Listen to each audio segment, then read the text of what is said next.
আসসালামু আলাইকুম, শুভরাত্রি। নিশ্চয়ই সবাই ভালো আছেন। আলহামদুলিল্লাহ আমিও ভালো আছি। আজকে আমি বলবো ব্যর্থতা। যেমন অনেকেই ব্যর্থতাকে ভয় পায়। হ্যাঁ, তুমি ওখানে গেলা, তুমি সাকসেস হলা না। তুমি ওখানে গেলা, তুমি পরীক্ষায় ভালো রেজাল্ট করলা না। এটা সেটা অনেক। দেখা যায় যে উম এটা আমিও করতাম। যখন আমার ছেলে ছোট অবস্থায় পড়তো তখন ১-২ নম্বর কম পেলেই আমি রাগ হয়ে যেতাম।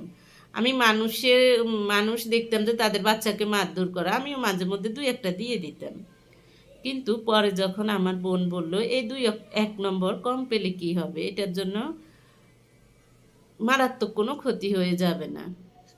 পরে আমিও আসলে চিন্তা করলাম, আসলেই তো শেষ ভালো যার সব ভালো তার। দেখা যায় যে অনেকেই পরে যে সফলতা অর্জন করে অবশ্যই। এই ব্যর্থতা হলো জীবনের একটা অংশ। যে মানুষ ব্যর্থ হয় সেই সফল হয়। একবার ব্যর্থ হবেন, একবার সফল হবেন। আপনাকে ভুল থেকে শিখতে হবে।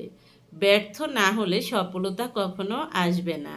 আপনি যদি আছাড় খেয়ে না পড়েন, আপনি কখনো হাঁটতে শিখবেন না। হাঁটিতে পারে না কেউ না খেয়ে আছাড়। এটা আপনাকে মনে রাখতে হবে। তারপর হার জিত চিরদিন থাকবে, তবুও এগিয়ে যেতে হবে। আপনার দেখা যায় যে কখনো হারবেন, কখনো জিতবেন, কখনো লাভ হবে, কখনো লস হবে। সব কিছুই আপনি মেনে নিতে হবে। সব কিছুই আপনাকে মেনে নিতে হবে এবং আল্লাহর প্রতি বিশ্বাস রাখবেন। তাহলে অবশ্যই সফল হবেন। আসসালামু আলাইকুম।